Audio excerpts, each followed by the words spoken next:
والصلاة والسلام على رحمة الله العالمين وحجته على الناس أجمعين سيدنا وشفيعنا وحبيبنا وأسوتنا ومعلمنا محمد صلى الله عليه وسلم وعلى آله وأصحابه والتابعين إلى يوم الدين. السلام عليكم ورحمة الله وبركاته. برادران عزیز گرامی، ما نیز در این نوبت خودمان همه شما را به این ماه بندگی، به این روز بندگی، به این بهترین شب در میان همه شبها تبریک و تهنیت میگویم و از خداوندی که بسیار بسیار مهربان است خواهان او را دارم که الله مهربان این طاعت و عبادت و بندگی را از یک و یک ما و شما قبول بگرداند و آن مژده ها و آن بشارت های را که قبلا از دامغه های بسیار عزیز شنیدیم، خدای مهربان ما و شما را و اون هدیه ها و اون مکافات ها نایل و موفق بگرداند.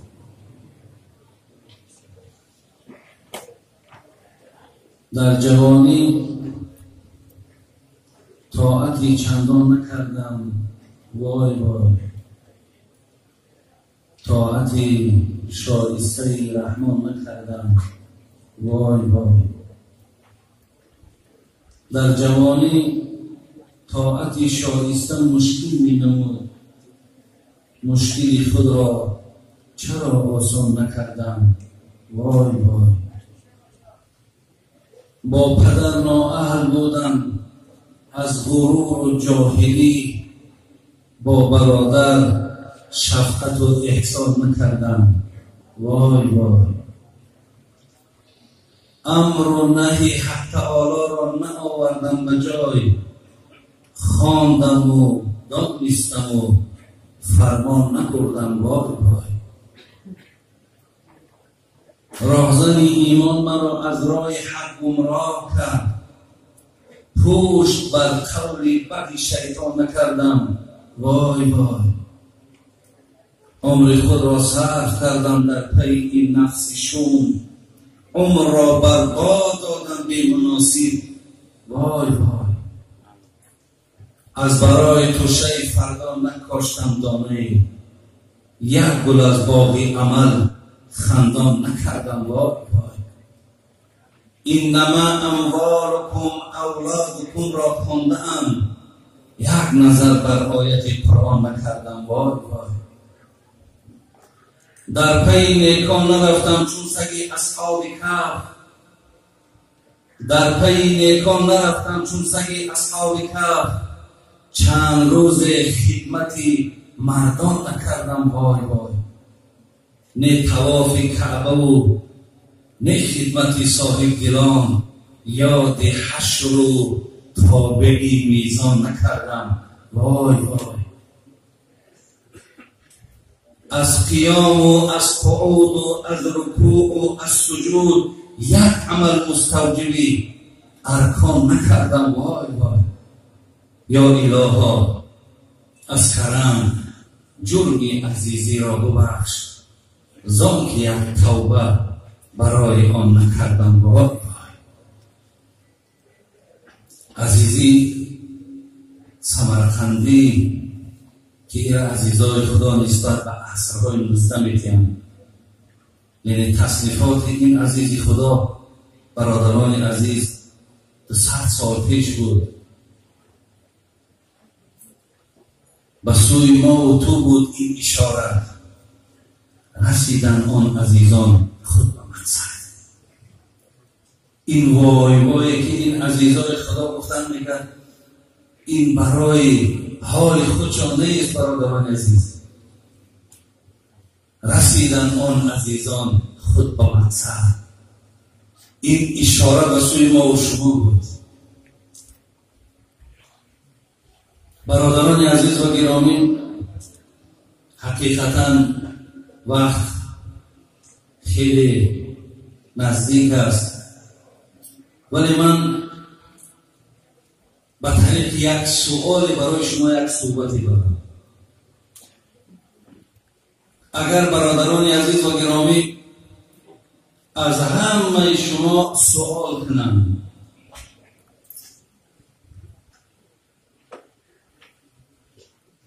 کدام نعمتی هست که خدا با شما داده است و در بین اون دادگی های خدا با ارزشترینش همون است؟ کدام نعمت خدا وقتی نصیب شما شد و در بین اونها قیمتترین همون نعمت کدام است؟ برادران عزیز، الله مهربان در سوره مبارکه ابراهیم آیت 34 میگه و این تعدوا نعمت الله لا تحصوها. الله را ببینید، ما را کم ترک باید به یاد ما میارم که به پرای بد نباشیم، به اهمیتی بد نباشیم.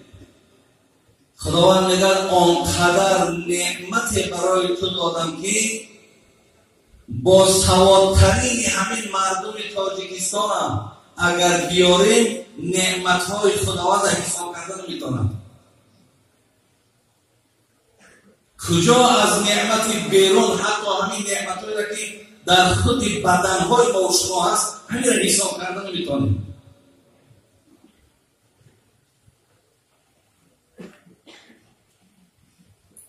پس برادران عزیز و گرامی، همین است که حبیب خدا گفتن عملهای شما را جنت نمیبرند. گفتن حضرت خود شما را هم عملهاتون جنت نمیبرد، گفت خود من هم عملم جنت نمیبرد، مرا رحمت خدا به جنت میبرد. زیرا در عوض این قدر نعمتی که خدا داده است برادران عزیز، با عبادت اینها را ما به جا آوردن میتونیم. پس وقتی که نعمت هایی که خداوند برای ما و شما داده بوده است به عدد بوده است، در حساب اونها ما و شما که لال ماندگیم حساب کردن میتونیم. پس سوال همین است، با ارزشترین نعمت در بین این نعمت هایی که الله بر ما داد چی هست؟ شاید برادران عزیز جوابها هر گونه باشند. ممکن شخص بگوید که فرزند بهترین نعمت خداست. شاید نفر بگوید مال و ثروت بهترین نعمت خداست. شاید دیگر آدم پیدا شود گوید که تن صحت بهترین نعمت است. شاید کسی دیگر پیدا شود گوید زیبایی که خدا به انسان داده است بهترین نعمت است. خلاص هر کی یک چیز میگوید، ولی بعد نعمت اسلام برادران عزیز، بهترین نعمتی که خدا به انسان داده است این وقت است. وقت. شاید برادران عزیز وقتی که من وقت میگم، ولی تورل میگه بینای طاقتم را سوخت تورل مصرعی بیدیر. تورل میگه همین مصرعای بیدیر میگه تماما حیات ما دیگرگون کرد. مقصد جگرها مسئولان بینای طاقتم را سوخت تورل مصرعی بیدیر که تا که عمرگر بیشت است ممکن نیست تعمیرش. یعنی مسائل هایی که عمر را میسازند برادر عزیز، اون مسائل ها یکی همون وقت است. شاید برادر عزیز وقتی گپ درباره وقت میرود ممکن که نه آنقدر جالب باشد، نه آنقدر برای شما پسند باشد. برای چی؟ برای که شما به قدر همون وقت نمیرسید. وقتی شما به قدر وقت نمیرسید، ارزش وقت که نمیدانیم حتی در این صحبت هم بسیار بی تأثیر میمونند. ولی برادرای عزیز، علما چگونه حضرت دولا از آیت‌های قرآن، کلمه‌های قرآن، حرف‌های قرآن برای ما و شما بیان کردن. علما میگن در قرآن 74 جا خداوند با شب قسم خورد، 54 جا با روز قسم خورد. ببینید خداوند میگه واللیل اذا یغشی والنهار اذا تجلی. خداوند میگه والضحی واللیل اذا سجی. خدا میگه والفجر. خدا میگه والیال عشر. خدا میگه والعصر. این خداوند با چیزهای قسم میخورد که اونها ارزش دارن. الله ربین با وقت قسم میخورد که این شب و روز، این زمان، اینا ای وقتی بارتن. زیده ها برادرای عزیز، شاید که ما باز تکرارم شود، ما به قدر وقت نمیرسیم. آیتی هست برادرای عزیز در سوره مبارکه مومنون، آیت 99 و 100. اعوذ بالله من الشیطان الرجیم.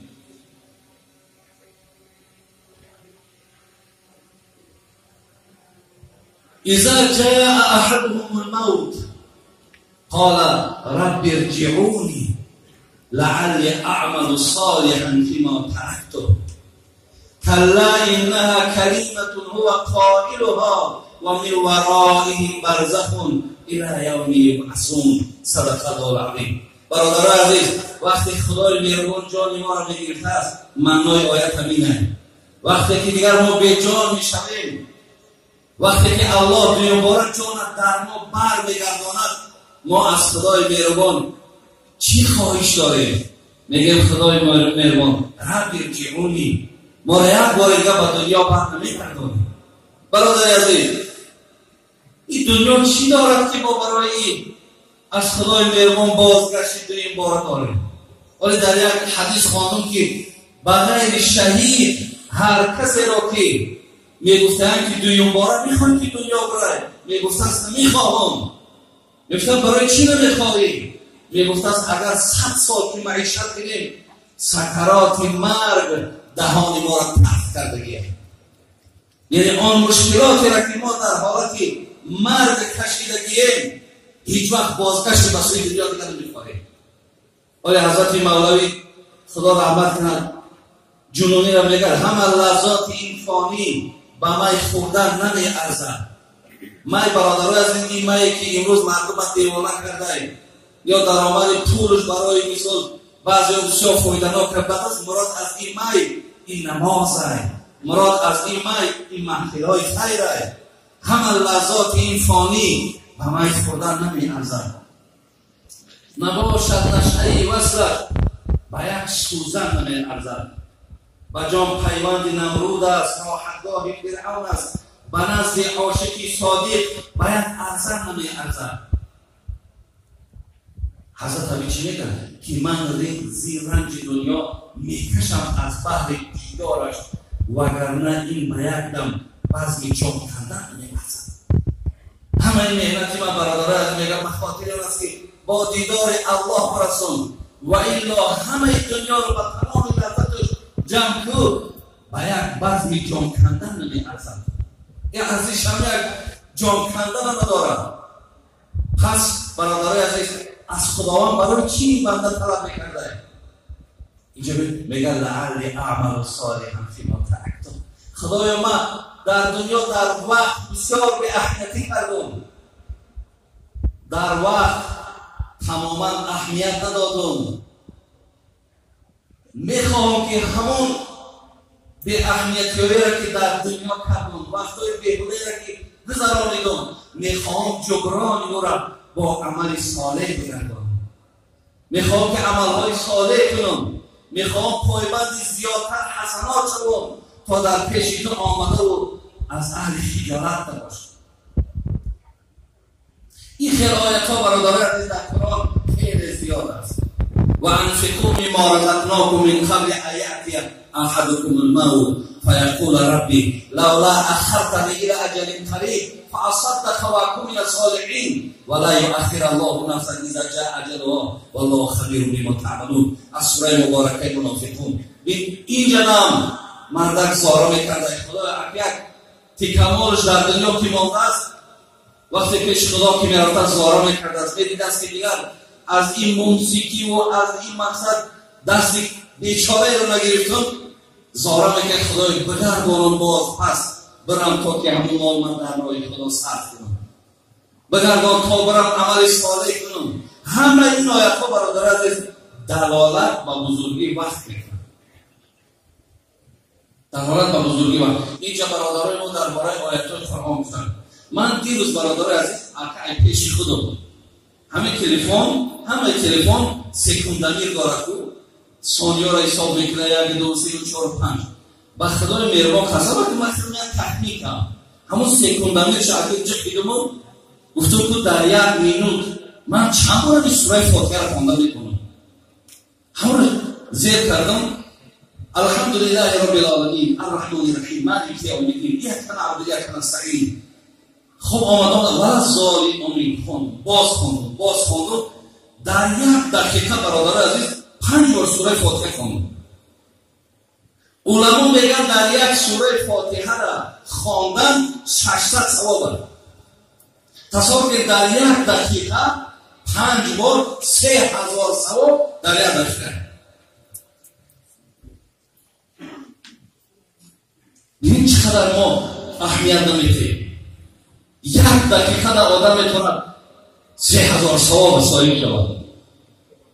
بهترین یا مهم از همه حمدی که نزد خداوند محبوب و بالاست کلمه لا اله الا الله. در 1 دقیقه تا 50 بار 60 بار بگو. همچنان تخمین کردم 15 بار سوره اخلاص در 1 مینوت خواندم. برادر عزیز ما میتونیم اینو ببین 45 میشود، 5 مینوت دیگه مونده است، کج شود. گفتم که کج شود تا میگذرونیش. اگر هم 5 دقیقه تا اگر از امینا از ذکرها اگر بگذرانی بین چقدر ثواب دیگر در رمضان زن بشه. زیریاز برادر عزیز وقت بسیار. حتی حسن بصری یک سخن زیبا دارد، میگن وقتی که آفتاب روشن میشید است، روزی نو که میامده است، میگه همین روز با آدمیزاد میگفته است ای فرزند آدم من شاهد همه کارهای هستم، پایبند کارهای خوب شدم تا زیرا اگر من رفتم دیگر بازگشت ندارم. حقیقتا برادرای عزیز وقت کشتن، وقت گذرانیدن راهش زیاده، ولی وقت زنده کردن راه نداره. وقت کشی آسانه ولی وقت زنده کردن نیست برادرای عزیز بگیرم. یک کیسه شیخ سعدی میارد، میگه ز عهد پدر یاد دارم همین، ز عهد پدر یاد دارم همین که باران رحمت برو هر دمی. در آوان کفتی لوح و دفتر خرید، ز بحرم یکی خاتم زهر خرید. شیخ سعدی میگه خدا اگر پدر من رحمت و مغفرت کنم دست ما گرفت، میگه و بردکم مقصد بازار کتابم خرید، لوازمات مثال تعلیمی را گرفت، حتی یه لوح هم برای قرآنخوانی گرفت. ولی دادرای عزیز ما و شما عجیب شدگیم، همین قدر از قرآنخوانی دور شدگیم، نمیدونم برای چی سببه که شما قرآن رو میخوانید. یک نفر میگه نزد حضرت انس روایت میکنه، میگه یک کس پیغمبر گفت هل تزوجت، زن گرفتی؟ گفت والله لا، گفت ما اتزوج بی، حضرت قسم با بزرگی خدا زن ندارم، یک یگون مالی ندارم زن بگیرم. برادر از پیغمبر چیز گفت؟ گفت الیس لک قل هو الله احد، گفت سوره قل هو الله احد میدونی؟ گفت بله. گفت سلوس القرآن، این سیاق قرآنه. گفت الیس لک اذا جاء نصر الله والفتح، سوره اذا جاء را میدونی؟ گفت میدونم. گفت ربع القرآن، این چهارک قرآنه.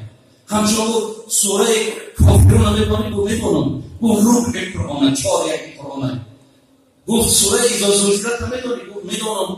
گفت این از چهارک حصه قرآنه. بعد حضرت آخری گفت تزوج زنبگی مقصد زیاد تو سوره قرآنه، زیاد تو تلاوت قرآنه.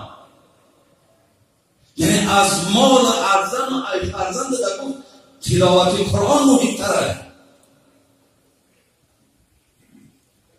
برای برادری از این قرآن خواندن یا قرآن تعلیم گرفتن این یکون زیاد ضرر برای جامعه ما و یکون سیاست ما نداره.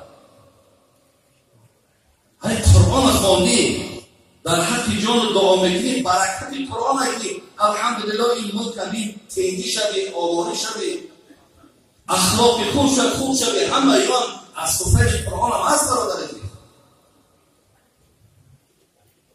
برای همین شیخ سعدی گفت همین را خریدار نکنون، یک انگشتری قیمت من خرید. بعد که ناگاه یکی مشتری با خورمای از دستم انگشتری، یک آدم شور به دست دیگر در دست چای، همین انگشتری قیمت های یک دانه که خیمه را آورداده شد و بچم بگیرم مرا انگشتری. میگه انگشتری را دستم گرفت، چون نشناسد انگشتری طفل خون، چون نشناسد انگشتری طفل خون،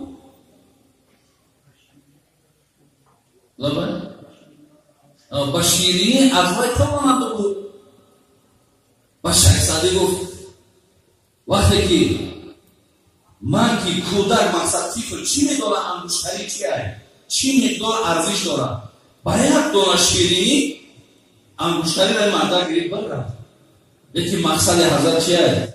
تو هم قدر عمر خود نشناختی. ببین تو هم قدر عمر خود نشناختی که در عیش شیرین پرداختی. میگه شما هم میگه همین، شما هم رنگ همون کودکی که انگشتری را قدرش ندارید، شما هم به قدر همین عمرتان، به قدر همین وقتان نفسی نشناختی. زین لحاظ برادرای عزیز که در این نسبت صحبت ها زیاد است، از این لحاظ من انشاءالله امیدم همینه که شما به قدر همون وقتی که میگن خب انشاءالله شما میرسین، احترام مثال به وقت دارین، قدر وقت میکنین و در برابرش خدا خواهد شما نزد خداوند خدا شد ثواب کنم میگید. برادران من پیش از ما آمدن ای سحر اینقدر زنگوهای زیاد که تمام مهاجر و مسافرهایی که داریم در بیرون تاجیکستان همش خواهش کردن در همون دعا کنید. آدمایی که اعتکاف شیشتن بسرا همش خواستن که در همون دعا کنید. اینجا در مکه دامرا از نام یک مادر بیمارم گشتر کردن که این مرد بود و یک چیز دیگر عجیب گفتن. یک 3 زنگ زد گفت دامرا مقصد ما همی صحبت ها را خیلی مردم از اینترنت ها دیگر تنگوش بکن و ما زن دیمیم، همین مردک هایی که زن دیم فرستگی هم بگیشان که عدالت هم جاری کرد درشون دعا کنیم که مقصد ما زن دیمیم و تماما دیگر دیوان سراغ و پای نداره. از این یاد گفت در حقی همه این ماهان دعا کردن، گفتن خدای مهربان همه برادرایی که درخواست دعا کردن تمنیات و مقصودهاشون خدا واسه کنه. این محفل چی محفل خیلی هست. خدای مهربان